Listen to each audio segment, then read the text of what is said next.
मैं आज भी अपने घर के आंगन में लेटी उस दृश्य को बड़ी हैरानी से देख रही थी। मेरी बहू कमरे में सो रही थी और गर्मी होने के बावजूद उसने कमरे का दरवाज़ा बंद कर रखा था। जब उसकी नई नई शादी हुई थी तो मेरा बेटा अक्सर कमरे में होता और वह कमरे का दरवाज़ा बंद कर देती।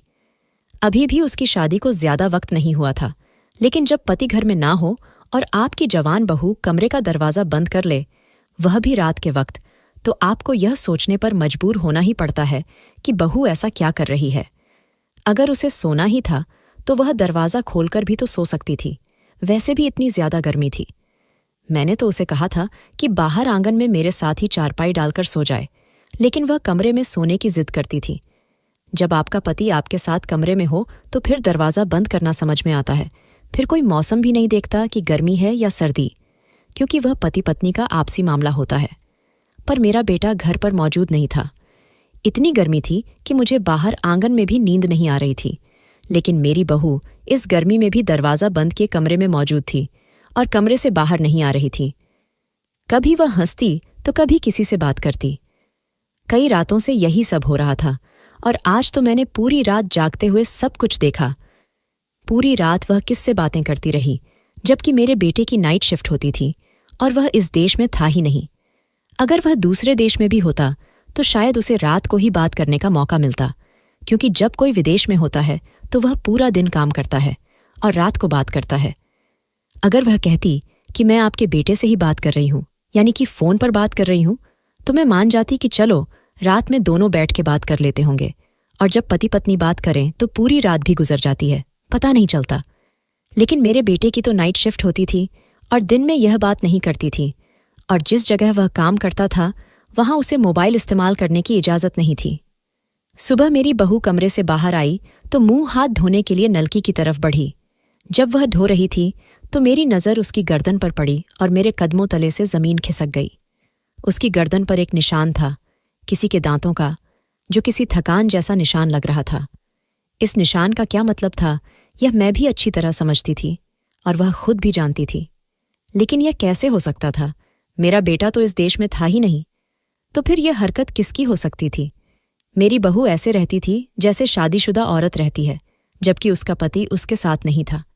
उसके चेहरे पर कोई दुख नहीं होता। बताओ, वह कभी मेरे साथ बैठकर मेरे बेटे की बात नहीं करती थी। जब मेरी शादी हुई थी तो मेरा पति भी दूसरे देश जाकर कमाई करता था। मुझे याद है कि वह साल मेरी जिंदगी के बड़े बुरे साल थे।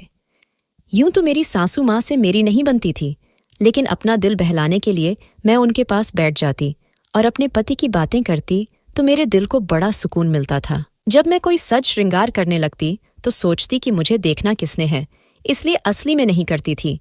लेकिन मेरी बहू तो दिन रात अपने आप को सजा कर रखती थी। माना कि कुछ लोग ऐसे होते हैं जिन्हें खुद से भी तैयार होने का शौक होता है, लेकिन यह कैसा शौक था और यह इतनी खुश क्यों रहती थी? यह तो ऐसे मस्त होके फिर रही होती थी। कभी कोई गाना गाती थी, कभी अपने आप को शीशे में देखती थी। लगता ही नहीं था कि इसका पति विदेश गया हुआ है। इन बातों ने मुझे इस कदर परेशान कर रखा था। अपने बेटे की इज्जत की रखवाली मेरी ही जिम्मेदारी थी। लेकिन फिर एक दिन मैंने अपनी बहू के पेट की तरफ गौर से देखा तो उसे देखकर मेरे होश ही उड़ गए, क्योंकि मेरा नाम हेमा है। मेरा एक ही बेटा था और मैं उससे बहुत प्यार करती थी। लेकिन मेरी 3 बेटियां भी थीं, जिनमें से 2 दूसरे शहर में हॉस्टल में पढ़ती थीं और उनके बहुत ज्यादा खर्चे थे। एक बेटी की मैंने किसी तरह शादी तो करवा दी, लेकिन उसका पति कोई काम नहीं करता था और मेरे बेटे को पता नहीं था कि उसका घर भी मैं ही चला रही थी। मैं अपने घर के खर्चे में से पैसे निकालकर अपनी बेटी को दे देती। क्या करती? माँ थी ना, उसे भूखा मरते हुए तो नहीं देख सकती थी। लेकिन यह बात मेरे बेटे को मालूम नहीं थी, वरना वह गुस्सा भी होता और यह भी कहता कि किसको अपनी बेटी दे दी। यह रिश्ता मैंने करवाया था और अब मैं बहुत पछता रही थी। मेरे बेटे ने कहा कि उसे कोई लड़की पसंद आ गई है और वह उससे शादी करना चाहता है। मैं अपने बेटे की शादी कराने के हक में बिल्कुल भी नहीं थी, क्योंकि यह 3 बहनों का इकलौता भाई था और शादी के बाद तो बड़े बड़े बदल जाते हैं। मैंने उसे कहा कि इसकी जरूरत भी नहीं है। मेरा ख्याल था कि पहले मेरी बेटियों की पढ़ाई पूरी हो जाए, उनके जेवर बन जाएं, फिर उसके बाद उसकी शादी करवा दूंगी। लेकिन मेरे बेटे ने तो शोर मचा दिया। ऐसा दीवाना हुआ कि मैं खुद हैरान हो गई कि अचानक से उसको हुआ क्या है। लेकिन ये बिल्कुल भी अच्छा नहीं हो रहा था। उसको शादी का शौक चढ़ा था और ऊपर से लड़की भी पसंद की। अगर यह भी बदल जाता तो फिर हम माँ बेटियां तो सड़क पर ही आ जातीं। जब इस तरह के मर्दों की शादी हो जाती है तो फिर वे अपने घरवालों को भूल जाते हैं। और मेरा तो पति भी जिंदा नहीं था जो उसको 2 थप्पड़ लगाकर कहता कि तू अपनी जिम्मेदारियां पूरी कर। अगर यह हमसे नजरें फेर लेता तो फिर हमारा कौन था। हम जबरदस्ती तो इसको जिम्मेदारी निभाने के लिए नहीं कह सकते थे। इसलिए मैं चाहती थी कि कम से कम मेरी बेटियों की पढ़ाई पूरी हो जाए तो उसके बाद उसकी शादी करूंगी। लेकिन इसमें तो ऐसा सो डाला कि मैं हैरान रह गई कि यह मेरा वही बेटा है जो अपनी मर्जी से यह भी नहीं कहता था कि आज मेरी मनपसंद का कुछ बना दो, और अब मुंह फाड़ के कह रहा था कि ऐसी लड़की से शादी करूंगा, आप लोग जाकर रिश्ते की बात कर लो ताकि जल्दी जल्दी शादी हो सके। मैंने कहा कि तुझे इतनी जल्दी क्या है, तो उसने कहा कि शादी की जल्दी क्यों होती है माँ, आपको नहीं पता। मैं हैरान रह गई थी। यह तो बेसब्र हो गया था और बेशर्म भी हो गया था। यह बात मेरी एक दोस्त ने बताई थी जो कुछ समय पहले ही मेरे घर आई थी। जब मैं अपनी बहू को देख रही थी तो मेरा दिल और भी बुरा हो गया। मैंने सोचा कि अपने बेटे के लिए कोई ऐसी लड़की लाऊंगी जो ज्यादा सुंदर न हो ताकि वह उसके प्यार में बंधकर न रहे। लेकिन मेरी होने वाली बहू तो इतनी हसीन थी कि लगता था हाथ लगाते ही मैली हो जाएगी। तो मेरा पागल बेटा उसके पीछे और भी दीवाना होता जा रहा था। इसलिए मैंने कुछ ऐसा किया कि लड़की वालों की आंखें खुल गईं। मैंने उनसे इतना ज्यादा दहेज मांग लिया जो उनकी औकात से बाहर था, और सोचा कि अब वे यह नहीं दे पाएंगे तो रिश्ता खुद ही खत्म हो जाएगा। जब मेरे बेटे ने मुझसे यह बात की तो मैंने कहा कि दहेज की रस्म सदियों से चली आ रही है। अगर मैंने मांग लिया तो कौन सा गुनाह कर दिया। मेरा बेटा तो गुस्से में आ गया था कि अगर उन लोगों ने इनकार कर दिया तो मैं जिंदगी भर आपको माफ नहीं करूंगा, क्योंकि यह सब आपकी वजह से होगा। मुझे तो लग रहा था कि जितना मैंने दहेज मांगा है वह उनके बस की बात नहीं होगी। लेकिन मेरे पैरों तले जमीन खिसक गई जब 2 दिन बाद लड़की वालों के घर से कॉल आई कि जो कुछ भी आप लोगों ने मांगा है वह हम लोग आपको जरूर देंगे। शादी की तारीख तय करनी है या हम लोग आपकी तरफ आ जाते हैं। मेरा बेटा तो खुशी से उछल रहा था और मैं हैरान रह गई थी कि इतना दहेज देने पर भी राजी हो गए। खुद पर गुस्सा आने लगा कि काश कुछ और भी मांग लिया होता। लेकिन वह लड़की उनकी इकलौती बेटी थी, शायद इसीलिए उनको कोई परेशानी नहीं था। अब मैं खुलकर यह रिश्ता खराब नहीं कर सकती थी, लेकिन मैंने अपनी तरफ से बहुत कोशिश की कि किसी तरह यह रिश्ता खराब हो जाए। मैंने उन लोगों से यह भी कहा कि मैं बड़ी गुस्से वाली हूं, मुझे तो वक्त पर खाना चाहिए होता है। वे लोग भी मेरी हर बात का ऐसा जवाब दे रहे थे कि मेरे बोलने के लिए कुछ बचता ही नहीं था। मेरे बेटे ने मुझसे कह दिया कि अगर अब आपने कोई ऐसी बात की जिसकी वजह से मेरा रिश्ता खराब हो तो मैं आत्महत्या कर लूंगा। बस इसके बाद मेरे होश उड़ गए। आगे मेरी जबान बंद हो गई थी, क्योंकि मेरा भी तो एक ही बेटा था और अब तो वैसे भी सब कुछ तय हो गया था। अब ऐसा कुछ नहीं हो सकता था कि जिससे यह रिश्ता खराब हो जाए, क्योंकि वह उनकी इकलौती बेटी थी। उसका नाम भी रानी था। कहीं मेरे घर आकर रानी ही न बन जाए। मेरी बेटियों ने भी कहा कि आप तो कहती थीं भाई की शादी नहीं करेंगे, अब आपने उनकी शादी कर दी। आप देखना वह कुछ दिन बाद हमारा खर्चा कम कर देंगे और फिर कहेंगे कि हमारे पास पैसे ही नहीं हैं। सुबह उनकी पत्नी के नखरे शुरू हो जाएंगे। अब शादी हो गई, फिर वह हनीमून पर जाएंगे, फिर बच्चे पैदा होंगे। मैंने कहा कि मैं तो खुद बड़ी परेशान हूं। दुल्हन जब घर आई तो मेरा बेटा उसके आसपास ऐसे मंडलाने लगता जैसे वह कांच की बनी हुई है, कहीं टूट न जाए। हर चीज उसे परफेक्ट चाहिए थी। शादी से पहले उसने मेरा बहुत दिमाग खाया कि सारी चीजें ठीक होनी चाहिए, कोई मेरी पत्नी को कुछ कहेगा नहीं। और अभी शादी हुई थी कि वह उसका ऐसा गुलाम हो गया था जैसे उसके लिए सब कुछ यही लड़की है। खूबसूरती में कशिश भी बहुत होती है, और झूठ नहीं बोलूंगी, वह लड़की वाकई बहुत हसीन थी। लेकिन जो मेरे बेटे की हरकतें थीं वह हद से बाहर ही हो गई थीं। उसने तो दुकान पर जाना ही छोड़ दिया था। जब से शादी हुई थी कमरे का कैदी बनकर रह गया था। उसे जैसे पता ही नहीं चलता था कि सुबह कब हुई, रात कब हुई। वह क्या समझता था एक दिन 48 घंटे का होता है, जो वह 2 दिन बाद कमरे से निकलता था।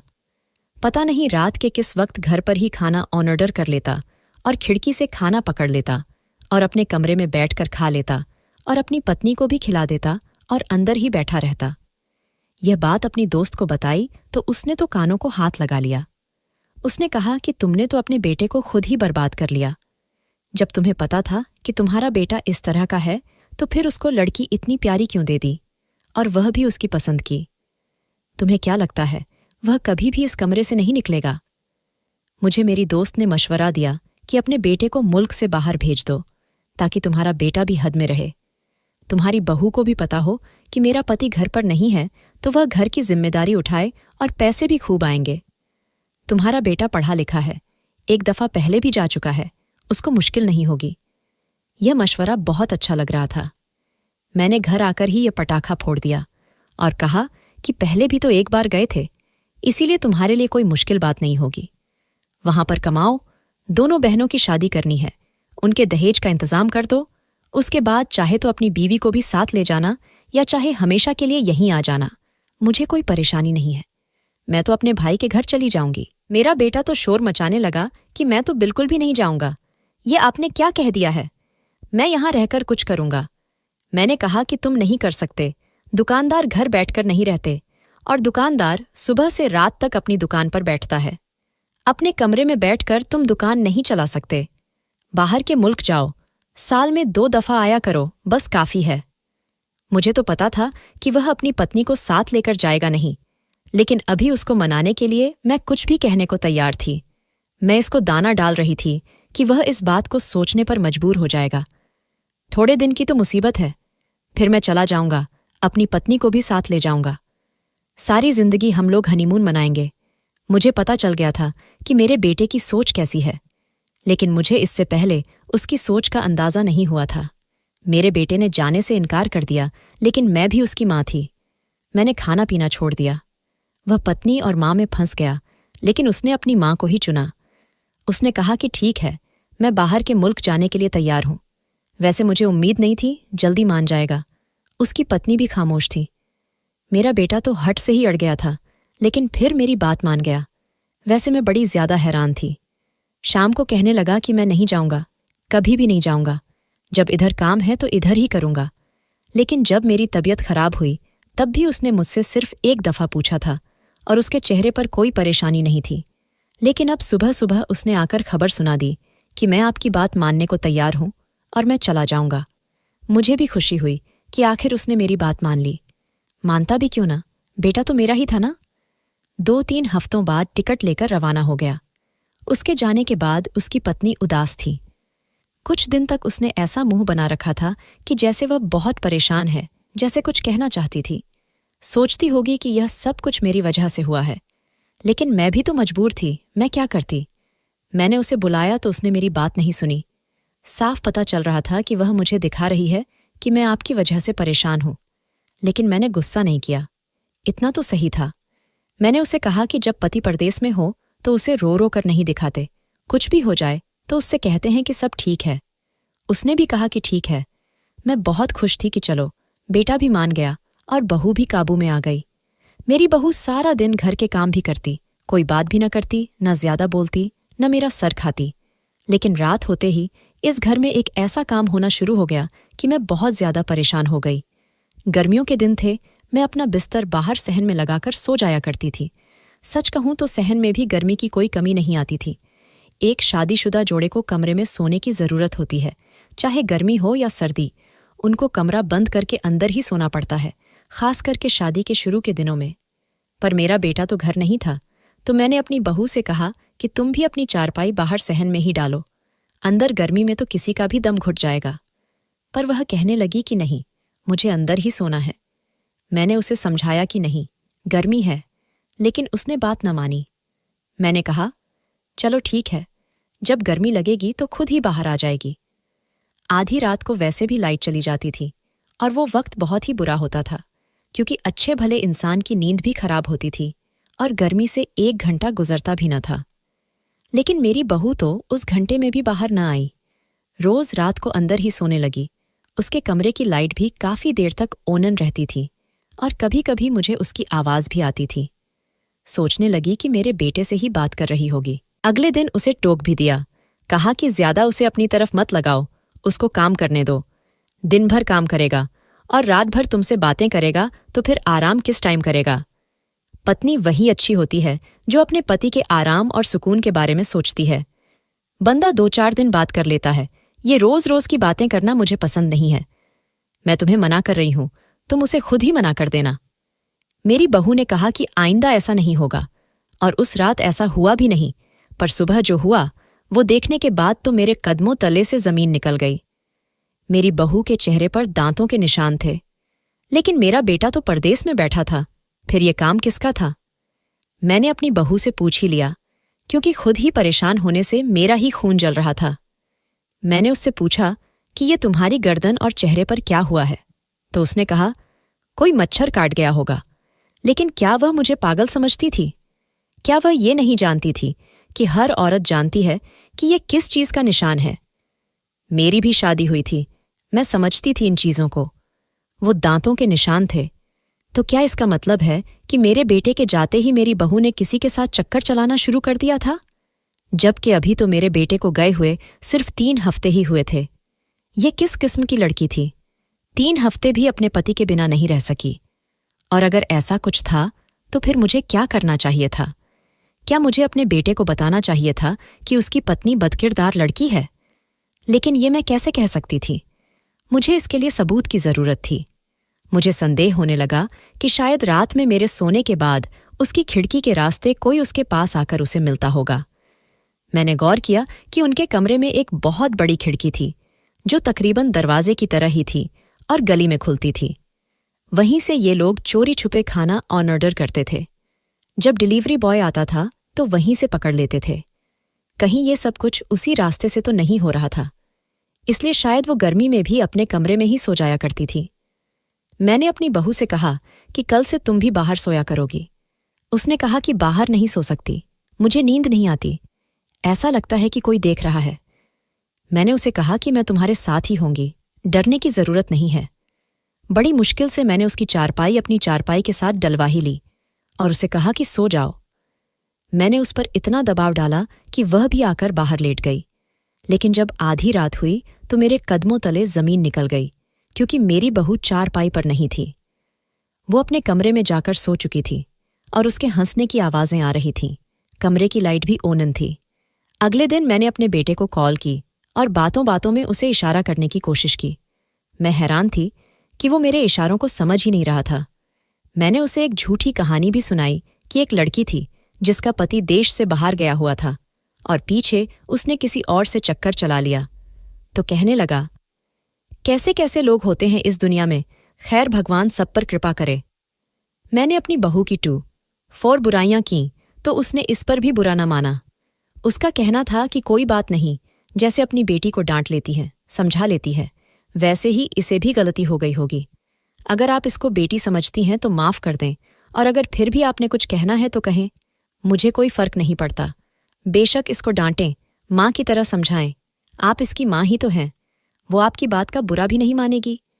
मेरे बेटे ने एक दफा भी नहीं कहा कि तुम्हारी याद आ रही है, यहाँ पर खाना अच्छा नहीं है।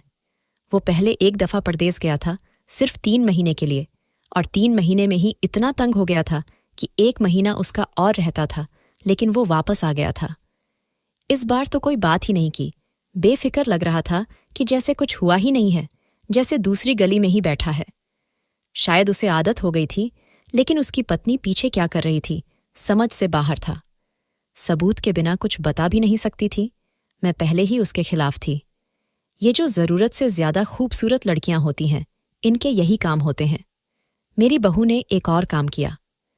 हमने उसके कमरे में जो पर्दे लगाए थे वह सुरमई रंग के थे, उसने उन पर 2 को हटाकर काले पर्दे लगा दिए।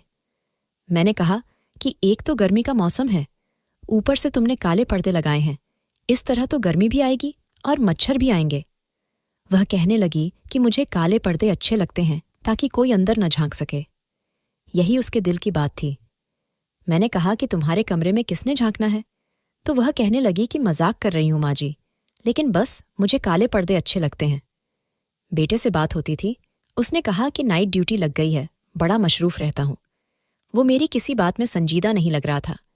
मैंने फिर उसकी पत्नी की 4 बुराइयां की तो उसने इस पर भी बुरा न माना। उसका कहना था कि कोई बात नहीं, जैसे अपनी बेटी को डांट लेती हैं, समझा लेती हैं, वैसे ही इसे भी गलती हो गई होगी। अगर आप इसको बेटी समझती हैं तो माफ कर दें, और अगर फिर भी आपने कुछ कहना है तो कहें, मुझे कोई फर्क नहीं पड़ता। बेशक इसको डांटे, माँ की तरह समझाएं, आप इसकी माँ ही तो हैं, वो आपकी बात का बुरा भी नहीं मानेगी। मेरे बेटे ने एक दफा भी नहीं कहा कि तुम्हारी याद आ रही है, यहां पर खाना अच्छा नहीं है। वो पहले एक दफा परदेस गया था, सिर्फ 3 महीने के लिए, और 3 महीने में ही इतना तंग हो गया था कि 1 महीना उसका और रहता था, लेकिन वो वापस आ गया था। इस बार तो कोई बात ही नहीं की, मुतमईन लग रहा था कि जैसे कुछ हुआ ही नहीं है, जैसे दूसरी गली में ही बैठा है। शायद उसे आदत हो गई थी, लेकिन उसकी पत्नी पीछे क्या कर रही थी समझ से बाहर था। सबूत के बिना कुछ बता भी नहीं सकती थी। मैं पहले ही उसके खिलाफ थी। ये जो जरूरत से ज्यादा खूबसूरत लड़कियां होती हैं, इनके यही काम होते हैं। मेरी बहू रोज रात को अजीब हरकतें करती। गर्मियों में वह अपने कमरे में सो जाती और आधी रात को कमरे का दरवाज़ा खोल देती, जैसे किसी के लिए दरवाज़ा खोल रही हो ताकि वह वहां से जा सके। एक दिन कुछ बहुत ही अजीब हुआ। अचानक मेरी आंख खुली तो मैंने किसी को मेरी बहू के कमरे से निकलते हुए देखा। जाहिर है कि वह कोई शख्स था। मैंने शोर मचा दिया, लेकिन उस शख्स ने भी मुझे देख लिया। अंधेरे की वजह से मुझे उसकी शक्ल नजर नहीं आई, लेकिन इतना जरूर जानती हूं कि वह कोई मर्द ही था, और वह भी कोई जवान लड़का जो बहुत दुबला पतला था। मैंने शोर मचा दिया, लेकिन वह शख्स वहां से भाग गया। हमारे साथ वाले घर में हमारे पड़ोसी रहते थे जो हमें 15-20 सालों से जानते थे। उनके जवान बेटे थे। उन्हें जब शोर सुनाई दिया तो वे मदद करने को चले आए। उन्होंने यही कहा कि शायद कोई चोर आया होगा, लेकिन आपके शोर मचाने की वजह से भाग गया है। हमने सारी चीजें चेक कर लीं। घर में से कोई भी चीज गायब नहीं थी। मैं जानती थी कि वह चोर नहीं था, वह मेरी बहू का आशिक था। अब तो मैंने यह बात अपने बेटे को बताना अपना फर्ज समझा, क्योंकि यह मेरा आंखों देखा था। मैंने उसे उसी दिन फोन किया और यह बात बता दी, मगर उसने कहा कि ऐसा नहीं हो सकता, वह चोर ही होगा। आप क्यों शक करती हैं? ऐसा कुछ भी नहीं। उसने इस बात को इतना नॉर्मल लिया कि मैं हैरान रह गई। लेकिन मेरी बहू की जो हरकतें थीं, वे भी तो हैरान कर देने वाली थीं। आजकल तो वह अजीब हरकतें कर रही थी। कभी रात का खाना ना खाती तो कभी दिन का खाना। मैंने पूछा कि क्या बात है, तो कहने लगी कि दिल नहीं करता। फिर एक दिन तो हद ही हो गई। अचानक से उसका दिल मचलने लगा और वह वहां से उठकर भाग गई। मेरी बेटी उसके पीछे गई तो पता चला कि भाभी तो उल्टियां कर रही है। अब शादी के बाद औरत उल्टी क्यों करती है, ये तो सभी जानते हैं। लेकिन ऐसी कोई बात नहीं थी। इस बात का मुझे यकीन था कि मेरे बेटे के जाने से पहले मेरी बहू तो उम्मीद से नहीं थी, और ना ही उम्मीद का कोई निशान था। औरतों की बातें सही, लेकिन मुझे यकीन था कि उसे गए हुए 5 महीने हो गए थे। अगर उस वक्त से ही मेरी बहू को उम्मीद मिली होती तो अभी तक तो उसे 5 महीने का पेट होना चाहिए था। लेकिन ऐसा नहीं था, और यह हम दोनों जानते थे। मेरी बहू ने कहा कि उसकी तबीयत खराब हो गई थी। मैंने भी इस बात पर ध्यान न दिया कि कुछ उल्टा सीधा खा लिया होगा। लेकिन जब 2-4 महीने और गुजर गए, मेरा बेटा बाहर से पैसे तो भेजता था, लेकिन बहुत ही कम। कहता था कि काम अच्छा नहीं चल रहा। 2-4 महीने गुजर गए तो देखा कि मेरी बहू का पेट बढ़ने लगा था। मेरी बहू तो दुबली पतली थी, लेकिन पेट की जगह से उसका पेट बढ़ने लगा था। अब ऐसा कैसे हो सकता था? मैंने तो घर में शोर डाल दिया। अब मैं अपनी बहू को बदकिरदार, बदचलन और जाने क्या क्या कहती। बात बात पर डांटती रहती कि बेटे के जाने के बाद हाथ से निकल गई है। लेकिन वह मेरी किसी बात का बुरा नहीं मानती, पलटकर मुझे जवाब भी नहीं देती। मैं तो उसकी इस खामोशी को उसका ढीठपन समझती थी। मेरी बहू का किसी के साथ चक्कर चल रहा था। वह उस शख्स को घर में बुलाती थी और अब उसके बच्चे की मां बनने वाली थी। अब तो हद ही हो गई थी। मैंने सोच लिया कि मुझे रंगे हाथों पकड़ना होगा और फिर यह बात अपने बेटे को बता दूंगी। एक रात मैं उठी और अपनी बहू के कमरे के बाहर जाकर खड़ी हो गई। मैंने देखा कि अंदर से आवाजें आ रही थीं। वह हंस हंस कर किसी से बातें कर रही थी, किसी को जान जान कह रही थी। मैंने एक झटके से दरवाज़ा खोल दिया, लेकिन सामने का नज़ारा देखकर मेरे कदमों तले से जमीन निकल गई। मैंने अपने सर पर हाथ रख लिया और फौरन ही वापस पलट गई। मैंने जो देखा उस पर मुझे यकीन ही नहीं आ रहा था। मेरी बहू के कमरे में एक आदमी मौजूद था। मेरी बहू उससे हंस हंस कर बातें कर रही थी। उसका हाथ थामे कंधे पर सर रखे बैठी थी। वह मेरी बहू के लिए तोहफे भी लाया था, जिसमें बच्चे के कपड़े मौजूद थे, जिन कपड़ों को वह देखकर खुश हो रहे थे और हंस रहे थे, जैसे यह कह रहे हो कि हमारे आने वाले बच्चे के लिए हम शॉपिंग कर रहे हैं। कितनी खुशी की बात है। लेकिन वह शख्स कोई और नहीं बल्कि मेरा अपना ही बेटा था। वह इंडिया में कैसे हो सकता था, जबकि सुबह ही मेरी उससे बात हुई थी और उसने कहा था कि मैं दुबई में हूं और यहां पर बहुत गर्मी है। मुझे देखकर वे दोनों भी घबरा गए और मेरा बेटा मेरी तरफ बढ़ा कहने लगा, माँ, परेशान ना हो, मैं आपको सब कुछ समझाता हूं। मेरे कदमों में बैठ गया। अपने बेटे को वहां देखकर मैं हैरान थी। जब मुझे यकीन हो गया कि मेरा बेटा ही है और मैं कोई ख्वाब नहीं देख रही, तो मैं ठीक हुई, लेकिन मुझे साथ ही गुस्सा आ गया। मैंने कहा, तुम यहां पर क्या कर रहे हो? किस वक्त आए हो तुम? क्या चल रहा है यहां पर? तो मेरे बेटे ने मुझसे माफी मांगी और कहा, मैं अपनी पत्नी से बहुत ज्यादा प्यार करता हूं। अभी हमारी शादी हुई थी और हमने तो अभी एक साथ एक हफ्ता भी न गुजरा था कि आपने मेरे सर पर बाहर जाकर काम करने की तलवार लटका दी। आप खुद ही सोचें कि एक बंदे की शादी को हफ्ता भी न हो और उसे कोई कहे कि अपनी खूबसूरत पत्नी को छोड़ के समुंदर पार चले जाओ, तो उस पर क्या गुजरेगी? आपको मनाने की बहुत कोशिश की, इनकार भी किया, समझाया आपको, लेकिन आप तो भूख हड़ताल पर बैठ गई। अब इसका मतलब तो यही था कि आप किसी की बात मानने को तैयार नहीं थी। लेकिन मैं भी अपनी पत्नी को छोड़ के जाना नहीं चाहता था और यह भी मेरे बिना नहीं रह सकती थी। इसलिए हमने बीच का रास्ता निकाल लिया। मैं आपके सामने ये नाटक करने लगा कि मैं दुबई चला गया हूं, रवाना हो गया हूं, जबकि मैं साथ वाले शहर जाकर वापस आ गया था और अभी भी इसी शहर में काम करता हूं। अपने एक दोस्त के साथ काम करके दिन भर वहीं पर रहता हूं, लेकिन जब रात होती है तो मुंह छुपाकर अपने घर में आ जाता हूं और पिछली गली में खुलने वाली खिड़की से अपनी ही पत्नी के कमरे में दाखिल हो जाता हूं।